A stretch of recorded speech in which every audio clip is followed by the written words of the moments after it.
Silakan duduk Bapak Ibu. Haleluya, haleluya. Saya sapa dulu Bapak Ibu semua. Shalom Bapak Ibu. Shalom, puji Tuhan. Saya senang berjumpa dengan Bapak Ibu. Apakah Bapak Ibu senang berjumpa dengan saya? Amin. Iya, pasti senang. Saya langsung jawab sendiri. Kenapa? Karena akan diberkati. Semua orang pasti senang kalau akan diberkati. Amin. Ya. Hari ini adalah hari Paskah atau hari kebangkitan Tuhan Yesus. Karena itulah judul khotbah kita adalah kebangkitan Tuhan Yesus. Judul khotbahnya adalah kebangkitan Tuhan Yesus. Apa judulnya Bapak Ibu? Kebangkitan Tuhan Yesus. Yang kita peringati sebagai Paskah. Semula, Bapak Ibu perlu tahu ya, sejarahnya Paskah semula kita peringati pada hari Jumat. Ya, Bapak Ibu. Ya, kenapa? Karena pada hari Jumatlah hari kematian Tuhan Yesus. Dan Paskah selalu bicara tentang korban. Ya. Dan kita juga mengacu kepada Paskahnya orang Israel. Ya, itulah sebabnya Paskahnya kita orang Indonesia selalu berubah setiap tahun. Kenapa bisa? Karena orang Israel tanggalannya lunar. Tanggalannya berdasarkan bulan. Kayak orang Chinese atau tetangga sebelah. Itulah sebabnya setiap tahun berubah. Sedangkan kalau Natal tetap tanggal 25 Desember kan? Iya. Sedangkan Paskah adalah selalu berubah-ubah. Maret, April, atau Mei. Iya gitu Bapak Ibu ya. Oke ya. Nah, jadi semula orang Kristen itu mengacu kepada Paskahnya orang Israel. Dan Paskahnya orang Israel mengacu kepada saat mereka dibebaskan dari perbudakan di Mesir. Itulah Paskah pertamanya orang Israel. Tetapi, nah ini ada tetapinya.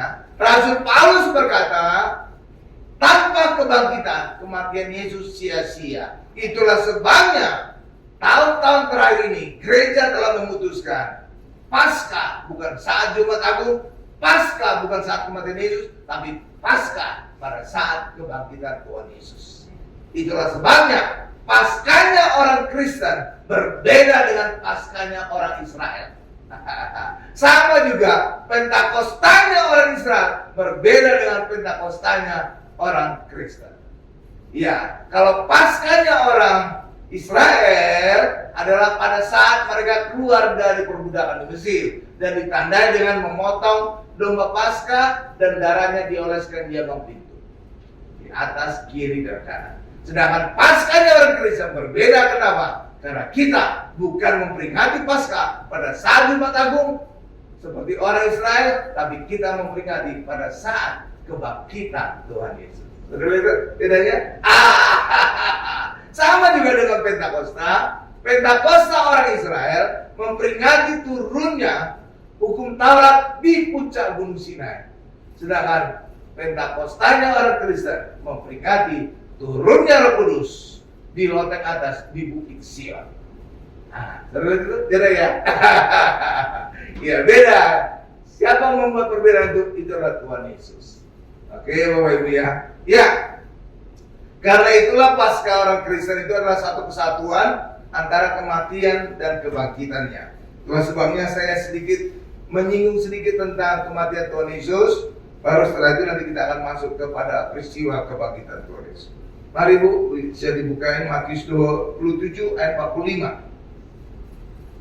Matius 27 ayat 45. Nah, ini tambahan ayat tadi malam.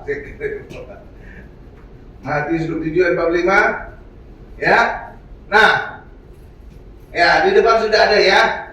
Ini pada saat Tuhan Yesus disalibkan. Sedikit saya singgung sedikit. Karena kemarin ada omongan sama adalah. Ya. Jadi saya akan jelaskan tentang saat Tuhan Yesus disalibkan. Nih, Matius 27 ayat 45 demikian. Mulai dari jam 12 kegelapan meliputi seluruh daerah itu sampai jam 3. Nah, ini pada saat Yesus disalibkan. Yesus disalibkan itu jam 9. Lalu pada jam 12 terjadi peristiwa, terjadi kegelapan sampai jam 3. Dan itu adalah pada saat meninggalnya Tuhan Yesus. Nah, banyak orang berkata, Dulu juga saya berpikiran demikian, bahwa itu kegelapan itu terjadi karena gerhana matahari. Iya, gerhana matahari terjadi kegelapan 3 jam. Iya. Tetapi setelah saya renung-renungkan, juga dapat pewahyuan dari Tuhan, itu bukan gerhana, tetapi mendung yang sangat tebal. Mendung yang sangat tebal, karena tidak lama kemudian terjadi hujan pada saat Tuhan Yesus disalibkan. Dan ketika selesai hujan, saudara tahu apa yang terjadi? Terjadi pelangi. Pelangi. Kalau hujan di tengah hari, saudara pasti akan melihat terjadinya pelangi. Kenapa? Karena air hujan itu seperti cermin, kena sinar matahari, dia akan memantulkan sinar matahari dan terjadilah pelangi. Hah? Saudara lihat itu? Saudara tahu arti pelangi di Alkitab? Itulah tanda perjanjian Allah, bahwa Allah tidak menghukum lagi manusia atas dosa. Dan itu dimulai pada kisah Nuh. Hal yang sama juga dengan penyaliban Tuhan Yesus. Pada saat Tuhan Yesus mati, pada saat Tuhan Yesus menebus dosa kita, maka Allah berjanji tidak akan lagi menghukum manusia atas dosanya. Karena segala dosa kita telah ditanggung Tuhan Yesus di atas kayu salib. Itulah sebabnya terjadi pelangi pada saat Yesus disalibkan. Setelah hujan tengah hari, terjadi pelangi. Kenapa? Air hujan itu memantulkan sinar matahari sehingga terjadi pelangi. Dan itu juga terlihat di tata Allah yang dilihat oleh Rasul Yohanes di surga. Di dalam kitab Wahyu, di tata Allah ada tata pelangi. Itu artinya tata Allah bagi orang Kristen bukan lagi tata penghakiman, tetapi menjadi tata kasih karunia. Ini Bapak Ibu? Iya. Jadi itu. Jadi pada saat disalibkan mati, itu bukan kegelapan gerhana ya Bapak Ibu ya. Ya, kita harus menjelaskan semua peristiwa di Alkitab harus dikaitkan dengan ayat-ayat sebelumnya. Ya, Alkitab itu bisa menjelaskan dirinya sendiri, nggak perlu dijelaskan dari hal-hal dunia. Ya, kalau kita narik hal-hal dunia untuk menjelaskan Alkitab, hasilnya jadi ngaco. Contoh yang paling banyak ngaco adalah adanya angka 66 pada tangan kanan dan dahi. Dan orang menarik peristiwa dunia ke dalam ayat ini, sehingga apa mereka berkata, oh, itu adalah chip pada tangan kanan dan dahi. Udah ngawur itu Bapak Ibu. Iya, ya kan? Di mana ayatnya ada chip? Kan bisa-bisanya orang aja kan mengatakan ada chip di tangan kanan dan dahi. Kan? Iya, padahal itu punya arti bahwa pada akhir zaman manusia tidak lagi mengandalkan Yesus sebagai kekuatan Allah dan hikmat Allah, tetapi manusia adalah mengandalkan kekuatannya sendiri dan hikmatnya sendiri. Itu Bapak Ibu, bukan chip. Aduh. Haleluya. Oke ya. Jadi terjadi kegelapan itu adalah mendung yang sangat tebal. Karena tidak lama kemudian terjadi hujan, dan ketika terjadi hujan, tidak lama kemudian terjadi pelangi. Dan itu menjadi tanda bahwa Allah tidak lagi menghukum manusia. Allah telah memberikan kasih karunia kepada kita yang percaya kepada Yesus. Kenapa?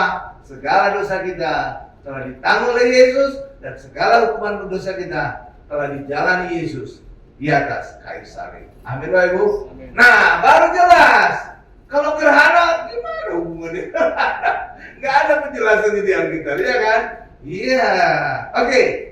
Itu sedikit agak mundur tentang peristiwa penyaliban Tuhan Yesus. Sekarang kita masuk ke dalam peristiwa kebangkitan Tuhan Yesus.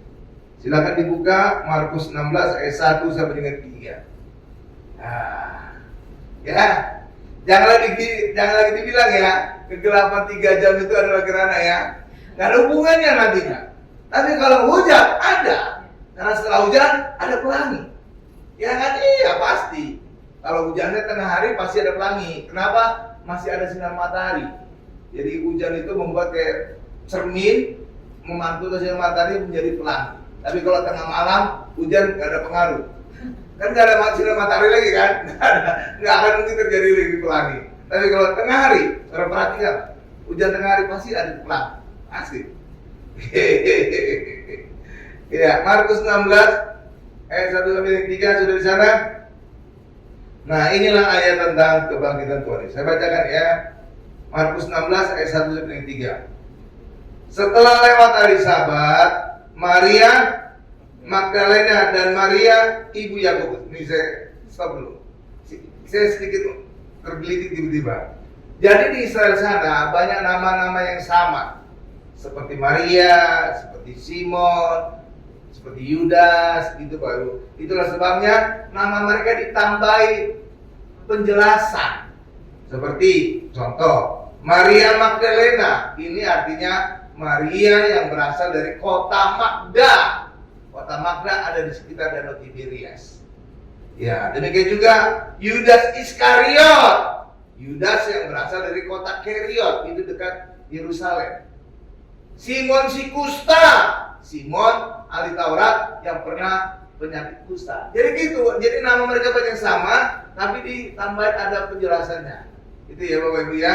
Ini Maria ibu Yakobus, supaya berbeda dengan Maria Magdalena. Oke ya, itu tambahan informasi supaya kita makin cerdas. Serta Salome membeli rempah-rempah untuk pergi ke kubur dan meminyaki Yesus. Dan pagi-pagi benar pada hari pertama minggu itu. Hari pertama itu hari apa? Hari Minggu. Ya, hari Minggu. Setelah hari Sabat, Sabat itu Sabtu. Jadi setelah hari Sabat, hari Minggu. Pagi-pagi benar pada hari pertama minggu itu, setelah matahari terbit, pergilah mereka ke kubur. Ya, 3. Mereka berkata seorang kepada yang lain, siapa yang akan menggulingkan batu itu bagi kita dari pintu kubur? Stop dulu. Nah, habis ya. Sampai 3 dulu. Nah, jadi hari pertama minggu itu mengacu kepada hari Minggu. Hari Minggu adalah hari kebangkitan Tuhan Yesus. Itulah sebabnya ibadah orang Kristen hari Minggu. Karena disitulah berkaitan dengan kebangkitan Tuhan Yesus. Amin. Amin. Ya, bukan hari Sabtu ya. Kalau hari Sabtu atau hari Sabat itu orang Israel. Itu ibadahnya orang Israel. Oke, ya. Tapi orang Kristen hari Minggu. Hari pertama hari kebangkitan Tuhan Yesus. Amin. Ya, itu dia Bapak Ibu. Nah, jadi ada wanita-wanita yang datang akan mengurapi Tuhan Yesus. Ya, mereka itu tepat waktu atau terlambat Bapak Ibu? Terlambat. Kenapa? Mereka akan mengurapi jenazah Yesus. Pada hari itu Yesus sudah bangkit. Telat kan? Telat dong. Iya dong, iya. Siapa yang satu-satunya manusia yang pernah mengurapi Tuhan Yesus? Maria. Maria yang datang dengan minyak narawastu. Dialah satu-satunya manusia yang sempat mengurapi Tuhan Yesus tepat waktu. Ya, luar biasa ya. Iya, kalau ibu-ibu ini udah terlambat pada saat mereka datang, Yesusnya sudah bangkit. Telat nih. Nah, pada saat mereka akan datang ke kubur, mereka diskusi sama mereka, siapa nanti yang akan menggulingkan batu? Karena batu penutup kubur itu biasanya besar gitu Bapak Ibu. Besar. Dia harus beberapa orang yang menggulingkannya. Laki-laki yang kekar, biasanya tentara gitu Bapak Ibu. Atau apalah, orang yang kuat. Nah ini kan ibu-ibu. Nggak kuat mereka menggulingkan batu itu kan. Ya kan, jadi saat mereka berjalan, siapa nanti menggulingkan batu? Siapa nanti menggulingkan? Nggak ada yang kita yang kuat ini. Gitu Bapak Ibu. Oke. Jadi mereka akan mengguling batu itu menjadi masalah. Jadi masalah mereka adalah adanya batu besar yang menutupi pintu kubur. Hari ini masalah orang Kristen adalah adanya batu hukum Taurat yang menutupi hidup orang Kristen. Jadi walaupun orang Kristen telah mengalami kebangkitan di dalam Yesus, tapi selama mereka masih hidup di dalam hukum Taurat, maka kebangkitan yang kita alami tidak bisa keluar, tidak bisa kita alami di dalam kehidupan kita. Ya, itulah sebabnya orang Kristen tidak boleh lagi hidup di dalam hukum Taurat. Tapi bukan berarti orang Kristen tidak melakukan hukum Taurat, melakukan, tetapi beda kondisinya. Di luar Yesus, orang melakukan hukum Taurat sebagai syarat untuk menjadi benar di hadapan Allah. Sedangkan kita orang Kristen, kita sudah benar Dan karena kita sudah benar, kita melakukan hukum Taurat. Jadi hukum Taurat itu bukan syarat lagi bagi orang Kristen, tapi karena kita sudah benar, hendaklah kita melakukan hukum Taurat. Lihat bedanya? Ya, jadi di luar Yesus mereka belum benar, mereka mencari kebenaran dengan melakukan hukum Taurat. Tetapi bagi kita di dalam Yesus, kita sudah benar, maka kita melakukan hukum Taurat. Lihat bedanya ya? Lihat bedanya ya? Itu biar orang kaya dengan orang miskin. Orang miskin kerja untuk bisa hidup, sedangkan orang kaya dia udah banyak uang, nggak perlu lagi untuk hidup, kerja untuk percaya diri mereka, untuk menyatakan eksistensi mereka, untuk mengembangkan usaha mereka. Jadi beda tujuannya. Sebenarnya itu bedanya, ya kan? Nah, sama lah kira-kira demikian. Orang Kristen tidak melakukan hukum Taurat untuk menjadi benar di hadapan Allah, tapi orang Kristen melakukan hukum Taurat karena kita sudah dibenarkan oleh Tuhan Yesus. Ya, dan hasilnya kita melebihi tuntutan hukum Taurat. Ya, seringkali saya khotbahkan di tempat ini juga. Tuntutan hukum Taurat seperti jangan mencuri, ya kan? Orang Kristen melebihi itu. Orang Kristen bukan saya tidak mencuri, mereka juga murah hati. Banyak orang benar tidak mencuri, tapi pelitnya minta ampun. Iya kan? Hukum Taurat ada melarang jangan berzina. Banyak orang tidak berzina, tapi suka mukuli istrinya. Ada gunanya juga kan? Ya kan? Tapi orang Kristen tidak berzina, tapi juga mengasihi pasangan. Itu lebih kan? Lebih dari tuntutan. Demikian juga jangan membunuh. Ada larangan dalam hukum Taurat. Orang Kristen bukan saja tidak membunuh, mereka juga peduli dan menolong orang lain. Kan? Itu kan? Jadi lebih. Dan kenapa kita bisa melakukan lebih? Karena kita ada di dalam Yesus, Roh Kudus memberikan kita kekuatan untuk melakukannya. Karena itu lebih ya. Oke ya. Nah, karena itulah masalah orang Kristen banyak sekarang ini karena mereka masih hidup dalam hukum Taurat untuk menjadi benar di hadapan Allah. Padahal kita sudah benar di hadapan Allah. Sama seperti Adam dan Hawa. Mereka makan buah itu karena tergiur. Lewat makan buah itu mereka akan menjadi serupa kepada Allah. Padahal mereka diciptakan sudah serupa kepada Allah. Kalau gitu, iya. Jadi iblis memutar balik gitu Bapak. Oh, kamu makan itu nanti kamu akan serupa seperti Allah. Padahal mereka sudah diciptakan serupa kepada Allah. Ya kan? Iya, ayatnya ada. Nah, hal yang sama juga orang Kristen. Kita bukan benar dengan melakukan Taurat. Enggak, kita sudah benar. Nah, karena kita sudah benar, maka kita melakukan Taurat. Oke? Jadi kebenaran kita di depan. Ya, bukan di belakang ya. Iya.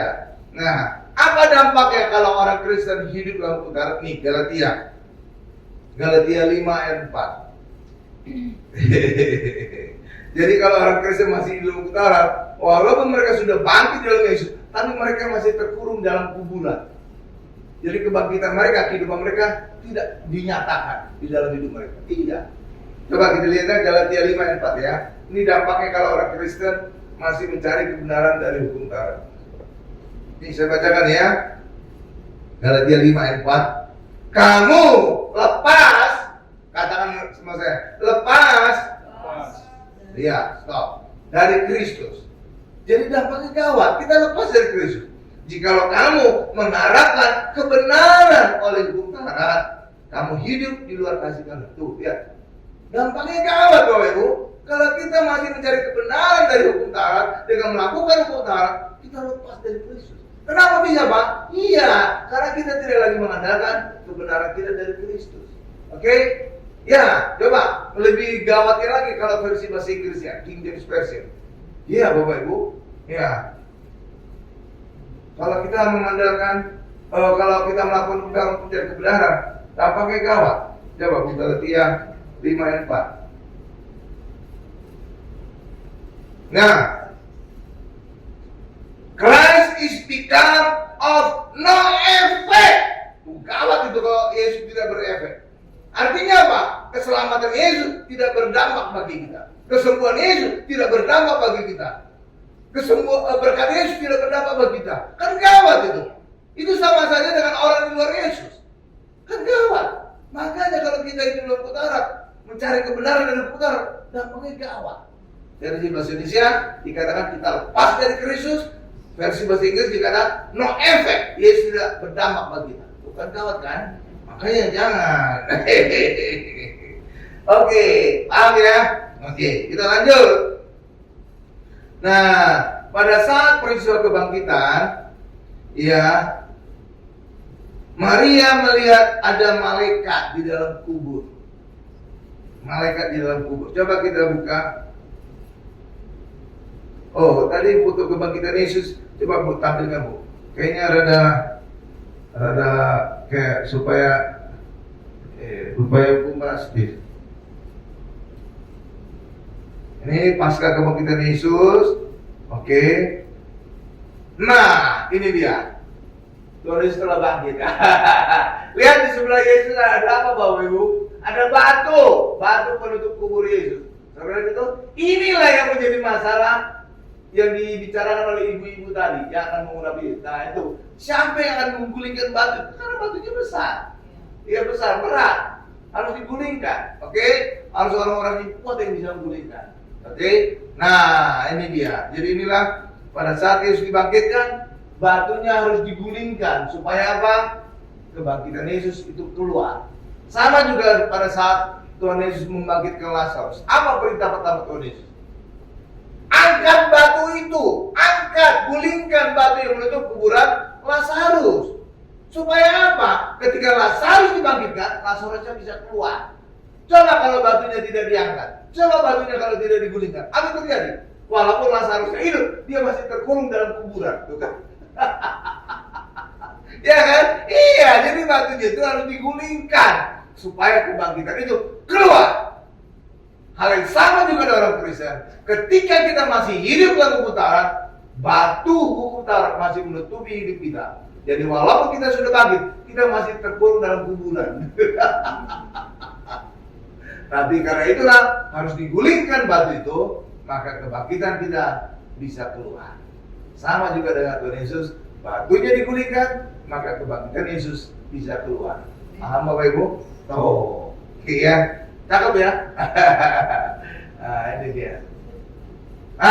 Ini dia yang akan kita bicarakan. Maria melihat ada dua malaikat. Coba Yohanes 20 ayat 11 sampai 12. Haleluya. Nanti kita kembali ke gambar ini. Gambar tadi ya. Coba kita lihat Yohanes 20 ayat 11 sampai 12 sudah. Nih saya bacakan ya. Tetapi Maria berdiri dekat kubur itu dan menangis. Sambil menangis ia menjenguk ke dalam kubur itu. Ayat 12. Dan tampaklah olehnya dua orang malaikat berpakaian putih, yang seorang duduk di sebelah kepala, yang lain di sebelah kaki di tempat mayat Yesus terbaring. Nah, kira-kira gambar tadi. Kira-kira gambarnya itu ini tadi. Ini dia. Ada dua. Lihat dua malaikat ya. Satu di bagian kepala Yesus, satu lagi di bagian kaki Yesus. Oke? Nah, ini. Pak, maknanya ini apa, Pak? Kalau kita ingin tahu maknanya dua malaikat ini, kita harus tahu dalam perjanjian lamanya apa yang terjadi. Iya, Bapak Ibu. Dalam perjanjian lama, inilah perjanjian lama, ada tabut perjanjian. Nah, di atas tabut perjanjian itu ada dua keruk yang sayapnya mengembang. Terus itu. Nah, inilah gambaran dua malaikat tadi. Yang di bagian kepala dan di bagian kaki. Lalu keruk ini fungsinya untuk apa? Tugasnya apa? Tugas keruk ini adalah menggantikan mata Allah. Jadi setiap tahun pada hari Yom Kippur, imam besar orang Israel akan masuk ke ruang Maha Kudus. Dan pada saat dia masuk ruang Maha Kudus, dia membawa darah korban. Lalu darah itu kemudian dia percikan ke tengah-tengah tabut di antara dua keruk. Nah, darah inilah yang menjadi meterai penutup tabut perjanjian ini. Dan darah itu yang dilihat oleh dua keruk tadi. Dan dua keruk inilah gambaran dua malaikat tadi yang dilihat oleh Maria Magdalena. Oke, Bapak Ibu ya. Oke. Lalu sebenarnya kenapa tabut itu harus dimeteraikan dengan darah? Karena di dalam tabut itu ada 3 benda yang menjadi gambaran dosa orang Israel. Ya, jadi 3 benda ini yang menjadi gambaran dosa ini nggak boleh dilihat oleh Allah. Kalau dilihat oleh Allah, maka Allah akan murka kepada orang Israel dan Allah akan menghukum orang Israel. Itulah sebabnya 3 benda gambaran dosa ini harus dimasukkan ke dalam tabut, ditutup dengan tutup pendamaian dan dimeteraikan dengan darah. Supaya Allah tidak melihat gambaran dosa orang Israel itu. Supaya Allah tidak murka kepada orang Israel. Oke? Ada 3 benda. Benda apa saja itu? Kita lihat di dalam Ibrani 9 ayat 4b. Haleluya. Jadi hari ini kita jelas Bapak Ibu. Jadi ada ceritanya semua. Pada saat kebangkitan Tuhan ada 2 malaikat. Ngapain ada malaikat itu? Nah gitu Bapak Ibu. Saudara harus bisa bertanya kritis. Apa tugasnya 2 malaikat itu? Nongkrong-nongkrong aja, ngopi-ngopi. Jadi ada tugasnya. Nah hari inilah kita akan paham tugas malaikat itu ya. Oke. Nah coba kita lihat dulu Ibrani 9 ayat 4b. Sudah di sana? Nih 4b ya. Langsung di tengah. Di dalam tabut perjanjian itu tersimpan buli-buli emas berisi mana? Pertama mana? Terus tongkat Harun yang pernah bertunas. Itu yang kedua, tongkat Harun. Yang ketiga, dan lolo batu yang bertuliskan perjanjian. Oke, saya jelaskan 3 benda ini. Dan ini adalah gambaran dosa orang Israel. Yang pertama, roti mana? Gambaran dosa apa nih Pak? Roti mana adalah gambaran dosa orang Israel. Karena mereka menolak roti mana. Ya, mereka berkata, buat apa nih roti ini? Roti hambar. Mereka menolak. Dan ketika mereka menolak itu, Allah kemudian murka dan Allah mendatangkan ular kedung, memagut banyak orang Israel sehingga mati. Nah, itu peristiwanya Bapak Ibu. Jadi roti mana ini gambaran penolakan orang Israel terhadap berkat Allah. Tuh, 1. Jadi gambaran dosanya itu mereka menolak berkat Allah dan Allah menghukum dengan datangnya ular-ular kedung. Oke. Yang kedua tadi benda apa? Tongkat Harun bertunas. Nah, ini gambaran imam pilihan Allah. Pada saat itu orang Israel memberontak. Untuk apa sih Harun menjadi imam? Kami juga orang kudus. Kami juga berhak menjadi imam. Mereka juga membuat ukupan-ukupan menandingi Harun. Dan akibatnya Allah murka. Allah matikan mereka semua. Allah bakar mereka. Dan sebagai tandanya, maka Allah kemudian meminta orang pimpinan-pimpinan suku Israel memberikan tongkat mereka. Dan tongkat yang bertunas itulah menjadi pilihan Allah. Dan hanya 1 tongkat yang bertunas. Tongkatnya siapa? Tongkatnya Harun. Ini menjadi tanda Harun adalah imam pilihan Allah. Tapi orang Israel sempat memberontak. Jadi gambaran pemberontakan orang Israel terhadap imam pilihan Allah. Jadi gambaran dosa yang kedua ya. Oke? Nah, yang ketiga tadi apa bendanya? Loh batu yang berisi 10 perintah Tuhan. Nah ini juga dilanggar oleh orang Israel. Apa pelanggarannya? Mereka membuat patung lembu emas. Mereka sembah. Padahal itulah hukum pertama dalam hukum Taurat. Jangan ada ilah lain di hadapanku dan kau menyembahnya. Tuh kan? Tuh lihat itu. Jadi gambaran dosa. Jadi 3 benda ini gambaran dosa. Roti mana gambaran dosa? Orang Israel menolak berkat Allah. Tongkat bertunas Harun gambaran dosa. Orang Israel menolak imam pilihan Allah. 2 lomba itu gambaran dosa. Orang Israel memberontak terhadap hukumnya Allah. Kalau itu 3 dosa ya. Karena itu kan 3 dosa ini, 3 benda ini nggak boleh dilihat oleh Allah. Nanti Allah teringat akan dosa yang dilakukan oleh orang Israel. Nanti Allah akan menghukum orang Israel. Itulah sebabnya 3 benda gambaran dosa ini dimasukkan ke dalam tabut. Tapi kan tabutnya Bu, yang tadi yang ada, ini dimasukkan ke dalam tabut, tuh Bapak Ibu, lalu ditutup dengan tutupnya tabut dan dimeteraikan dengan darah. Dan Allah akan melihat darah itu, maka benar-benar tabut itu tertutup sehingga Allah tidak melihat 3 gambaran dosa orang Israel tadi. sehingga Allah tidak menghukum orang Israel. Dan gambaran mata Allah untuk melihat darah itu, itulah dua kerubi. Ya Bapak Ibu, itulah dua kerubi. Lalu apa kaitannya dengan dua malaikat yang ada di kuburan Tuhan Yesus yang dilihat oleh Maria? Kerub itulah yang kemudian digambarkan oleh dua malaikat. Malaikat itu sudah tidak lagi bertugas menjadi kepanjangan mata Allah, tapi mereka sedang duduk. Artinya apa? Tugas mereka telah selesai melihat materai darah. Kenapa? Karena darah Yesus sekali untuk selamanya ditumpahkan untuk menjadi materai, untuk menjadi penghapus dosa manusia. Sehingga Allah tidak lagi perlu malaikat untuk melihat tanda dosa manusia. Lihat itu? Nah, itu ceritanya. Sehingga ada dua malaikat tadi. Ini malaikat tadi. Nah, ini dua malaikat ini. Nah, ini lagi duduk kan? Kalau duduk bagi orang Israel tandanya udah selesai tugas.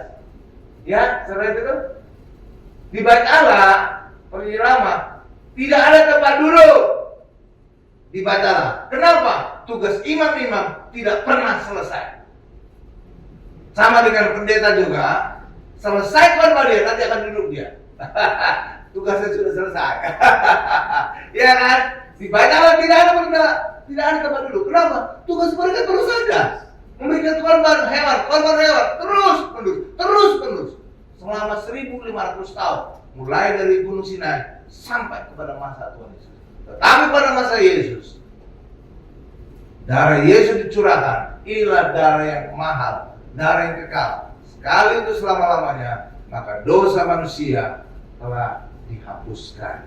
Sehingga tidak perlu lagi ada malaikat yang menjadi kepanjangan mata Allah untuk melihat pencurahan darah. Karena darah Yesus, darah yang kekal. Itulah sebabnya dua malaikat ini dilihat oleh Maria sedang duduk.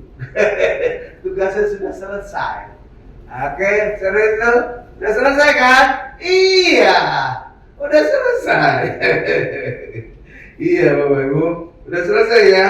Jadi oleh kematian Yesus telah memercikan darahnya yang kekal atas segala dosa kita, sehingga Allah tidak lagi melihat dosa-dosa kita. Saudara pernah kepikiran nggak? Ketika orang Israel menyembah berhala, Allah menghukum mereka. Ya Bapak Ibu, Allah menghukum mereka.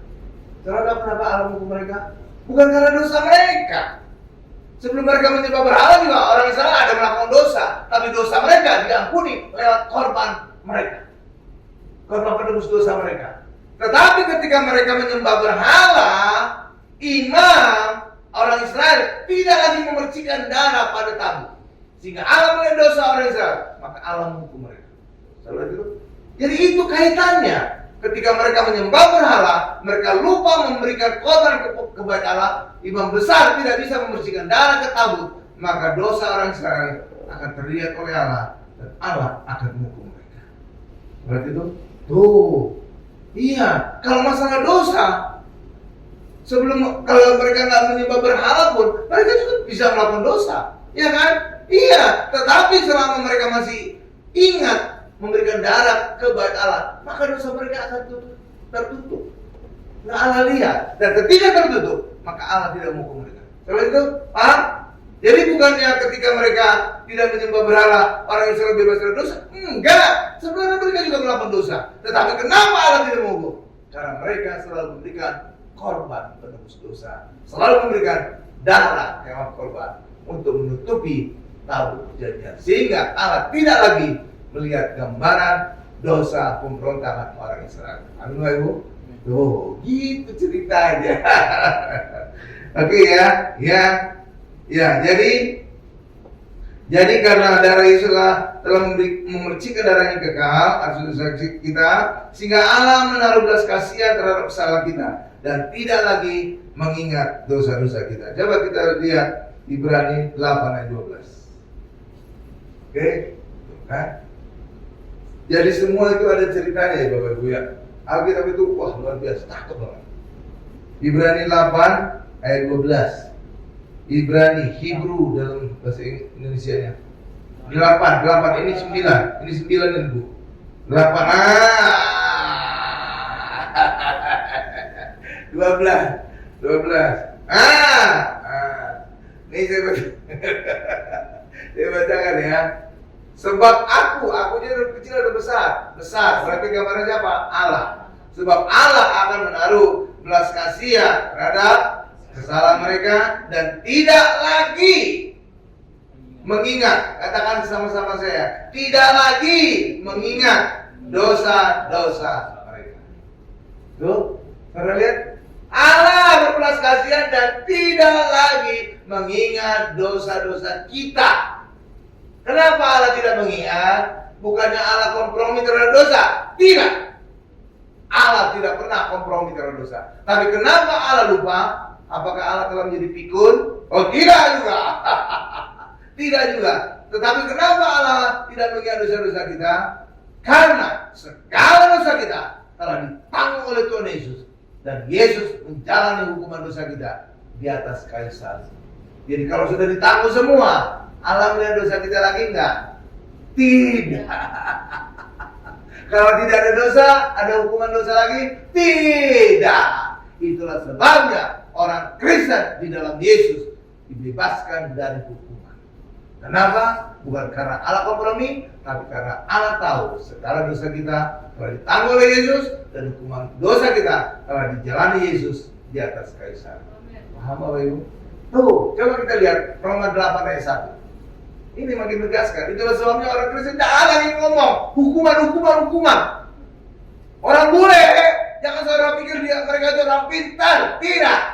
Buktinya, ayo jangan mereka berkata judgment day. Hari penghakiman. Orang Kristen tidak lagi mengalami penghakiman Allah. Karena segala dosa kita telah ditanggung oleh Tuhan Yesus. Jadi harusnya orang bule harus bertobat.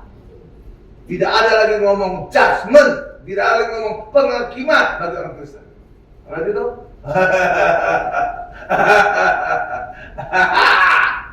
Besar malam dulu saya Ibu. Iya. Berapa lama yang satu demikianlah sekarang, katakan sama-sama saya, sekarang. Nah, artinya kapan saja suruh baca lagi ini berlaku bagi kita. Oh. Demikianlah sekarang tidak ada penghukuman bagi mereka yang ada di dalam Kristus Yesus. Mantap banget. Kenapa? Bukannya Allah kompromi, bukan. Tapi karena Allah tahu, Allah ingat segala dosa kita telah ditanggung oleh Yesus dan Yesus telah menjalani hukuman dosa kita di atas kayu salib. Amin. Nah iya, kalau Allah menghukum kita lagi, itu artinya double hukuman untuk dosa yang sama. Kan aneh kan? Jadi nggak mungkin. Jadi itu salah tuh yang di luar negeri ya kan? Ada film juga apa? Terminator, Judgment Day. Jadi orang Kristen tidak ada lagi mengenal Judgment Day. Amin. Bapak Ibu, iya. Jadi orang Kristen di dalam Yesus kita bebas hukuman, sebab Yesus telah menanggung dosa kita dan Yesus telah mati menjalani hukuman dosa kita. Amin. Jadi itu cakep itu Alkitab. Tapi nggak tahu gimana. Banyak pendeta nggak ngerti ini ya. Ngasih ngomong tentang hukuman, ngomong tentang kutuk, gimana lagi? Oke, ya Bapak Ibu. Oke, sekarang kita masuk ke bagian berikutnya. Ketika Yesus bangkit, Yesus berjalan ke Emmaus. Ya, Lukas 24 ayat 13 sampai 18, ayat 25 sampai 35. Jadi nggak semua ayat kita baca karena menghemat waktu ya. Iya. Tuhan Yesus berjalan dengan ada berapa orang berjalan bersama Yesus ke Emmaus? Ada berapa orang? 2.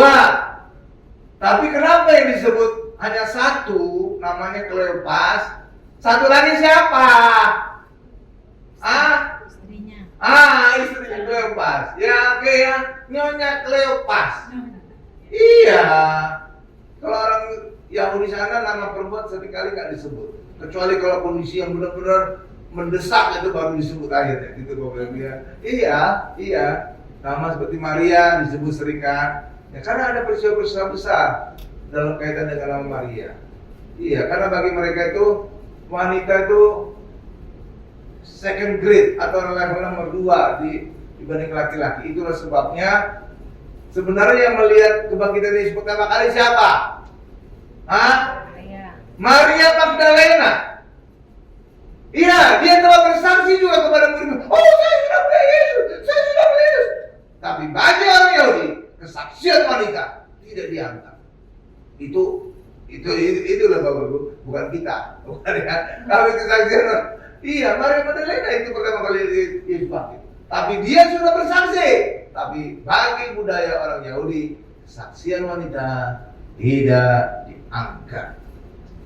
Itu kasihan ya orang Israel ya. Iya, wanitanya. Harusnya mereka pindah semua ke Indonesia.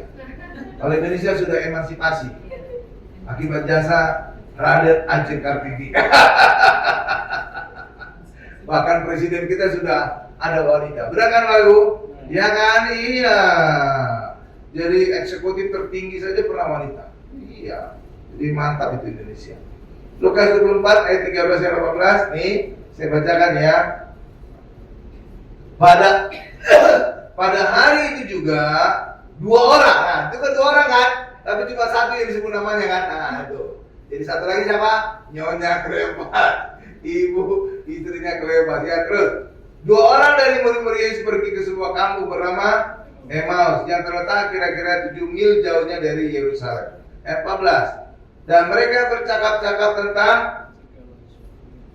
tentang salah satu yang telah terjadi. Ayat 15. Ketika mereka sedang bercakap-cakap dan bertukar pikiran, datanglah Yesus sendiri mendekati mereka, lalu berjalan bersama-sama dengan mereka. Ayat 16-nya. Tetapi ada sesuatu yang menghalangi mata mereka, sehingga mereka tidak dapat mengenal Yesus. Ayat 17. Yesus berkata kepada mereka, apakah yang kamu percakapkan sementara kamu berjalan? Maka berhentilah mereka dengan muka muram. Ayat 18. Seorang dari mereka namanya Kleopas. Jadi ada 2 orang kan? Satu disebut namanya Kleopas, ya. Menjawab. Jadi siapa nama satunya lagi? Istri Kleopas, Nyonya Kleopas. Menjawabnya, adakah engkau satu-satunya orang asing di Yerusalem yang tidak tahu apa yang terjadi di situ pada hari-hari belakang ini? Stop dulu. Ya. Saudara tahu gambaran perjalanan ke Emmaus ini 2 orang ini, suami istri. Saudara tahu gambaran apa ini pada saat kebangkitan Yesus? Bahwa inilah gambaran setelah kebangkitan Yesus, Allah kembali berjalan dengan manusia. Sebelumnya Allah di Taman Eden berjalan dengan Adam dan Hawa. Tetapi setelah berdosa, Adam dan Hawa berdosa, mereka diusir dari Taman Eden. Maka Allah tidak pernah lagi berjalan dengan manusia. Oke? Tetapi setelah kebangkitan Yesus, segala dosa kita telah ditebus.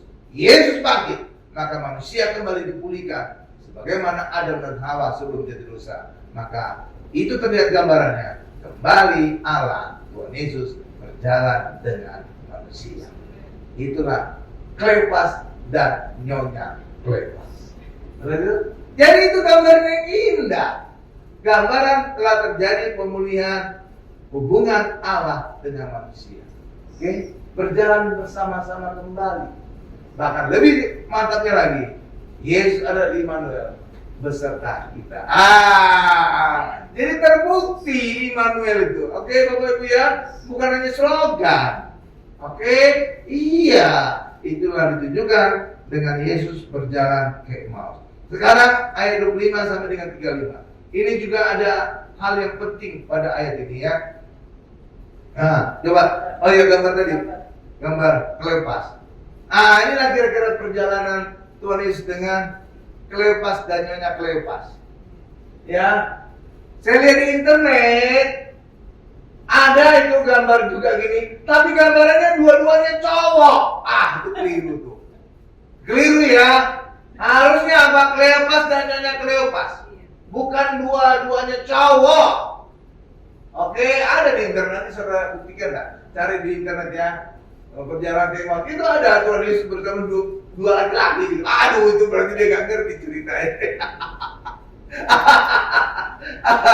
Iya ya, yang benar adalah Tuhan Yesus berjalan dengan dua orang muridnya ke Emmaus. Itu adalah Kleopas dan Nyonya Kleopas. Dan ini menjadi gambaran Allah kembali berjalan bersama manusia. Dan Yesus menggenapi bahwa Yesus adalah Immanuel, Tuhan beserta kita. Dan terlihat dalam perjalanan ke Emmaus. Seperti itu. Loh, jadi cakep itu Allah kita. Jadi bukan slogan Immanuel, Immanuel, Immanuel. Orang nggak ngerti apa itu Immanuel. Tuhan beserta kita. Lu gimana penerapannya kan? Seringkali orang nggak klik gitu. Emmaus inilah buktinya Yesus Immanuel, Tuhan beserta kita. Oke? Nah, jadi harus Kleopas dan istrinya ya. Jangan Kleopas dengan abangnya. Bukan. Ada gitu. Coba nanti saya lihat di internet. Iya, Yesus berjalan dengan dua laki-laki. Kan itu salah tuh. Gak ngerti dia cerita. Coba sekarang Lukas 24 tadi, Bu. Ayat 25 sampai 35 ya. Nih, saya bacakan ya. Ini ada rahasia juga nih. Rahasia. Ya, pokoknya saya ngomong rahasia. Kenapa? Karena ujung dari rahasia ada penyingkatan. Nah, gitu, supaya kita makin paham. Ya. Nih saya bacakan ya, Lukas 24 ayat 25 sampai 35. Ini saya bacakan. Lalu Yesus berkata kepada mereka, "Hai kamu orang bodoh, betapa lambannya hatimu sehingga kamu tidak percaya segala sesuatu yang telah dikatakan para nabi." Ayat 6. Bukankah Mesias harus menderita semuanya itu untuk masuk ke dalam kemuliaannya? Ayat 7. Lalu Yesus, lihat kalimat ini penting sekali. Lalu Yesus menjelaskan kepada mereka apa yang tertulis tentang Yesus, tentang Dia dalam seluruh kitab suci, mulai dari kitab-kitab Musa dan segala kitab nabi-nabi. Ya, stop dulu. Nabi-nabi mana tadi nabi-nabi? 27. Selain itu, jadi Yesus ada diceritakan mulai dari kitab Musa sampai nabi-nabi. Kitab Musa adalah kitab Kejadian, Keluaran, Imamat, Bilangan, Ulangan. 5 kitab Musa. Dan Yesus ada di situ. Ini kata Yesus, ini ucapan Yesus. Amin.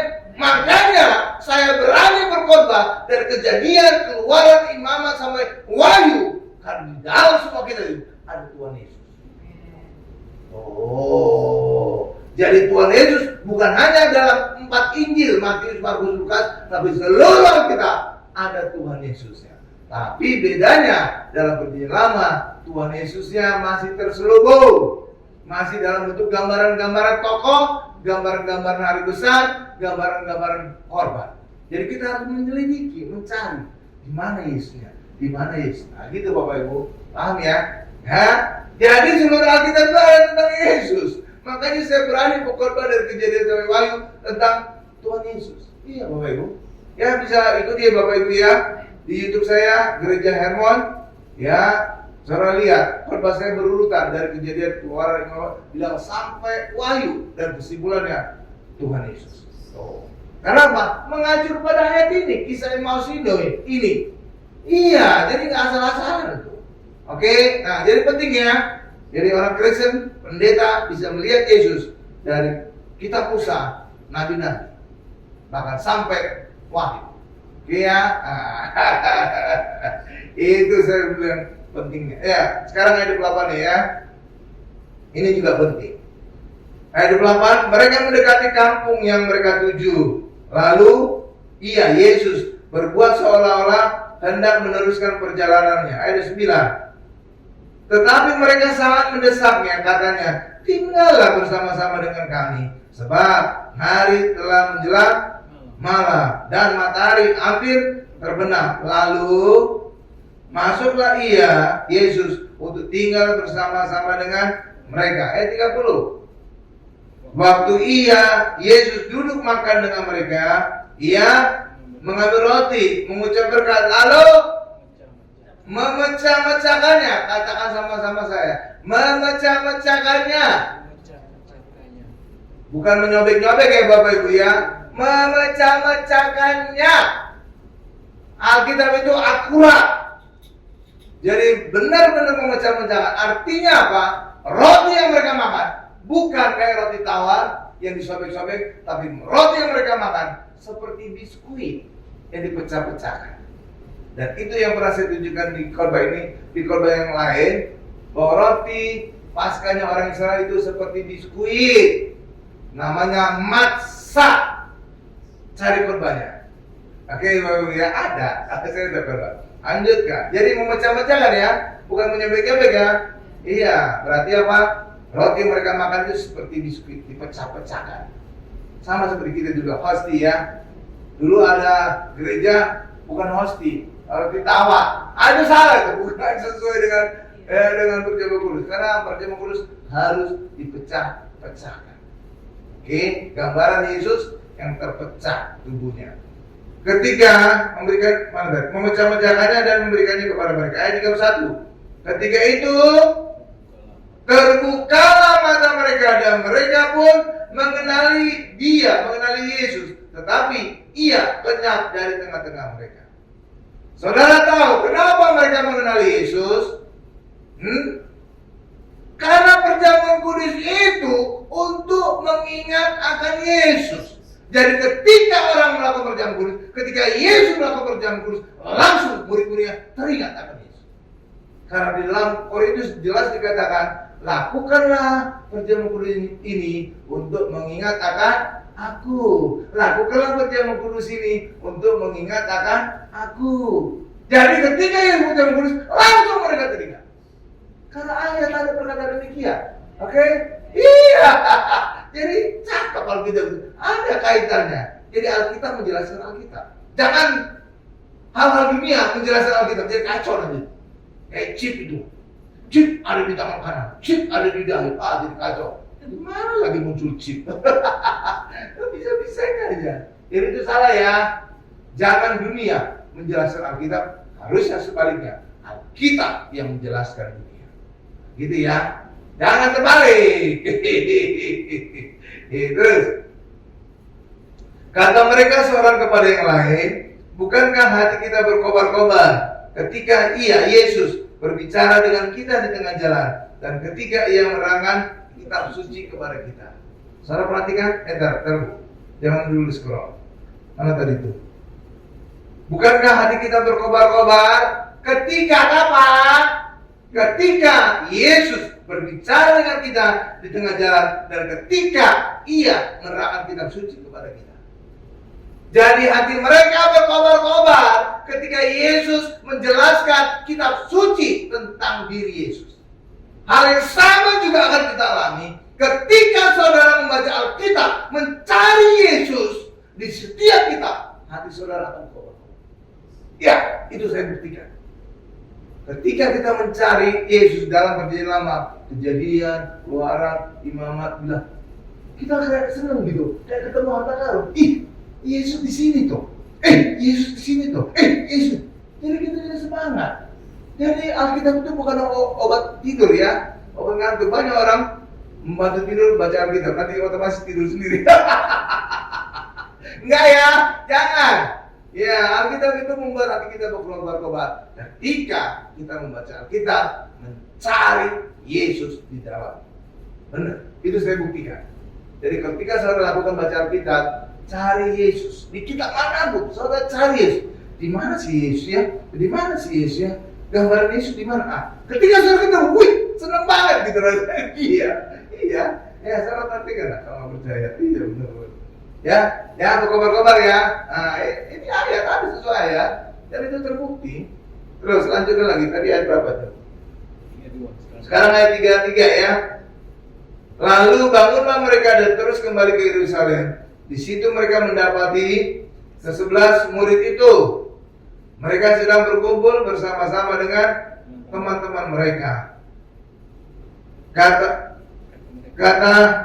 mereka itu, sesungguhnya Tuhan telah bangkit dan telah menampakkan diri kepada Simon. Lalu kedua orang itu pun menceritakan apa yang terjadi di tengah jalan dan bagaimana mereka mengenal Dia pada waktu Ia memecah roti, pada waktu Ia perjamuan kudus. Oke, Kenapa? Karena ayat juga berkata, ketika kita menaklukkan perjamuan kudus, itu akan mengingat Yesus. Oke? Itulah sebabnya ketika Yesus melakukan perjamuan kudus, langsung murid-murid teringat. Oke? Langsung mereka kenal Yesus ya. Oh, iya. Sama kan, kita juga dari perjamuan kudus, kita pasti langsung ingat Yesus. Kenapa? Karena kita makan tubuh Yesus terpecah, kita minum darah Yesus tercurah, ya pasti kita ingat Yesus. Benar nggak bagus?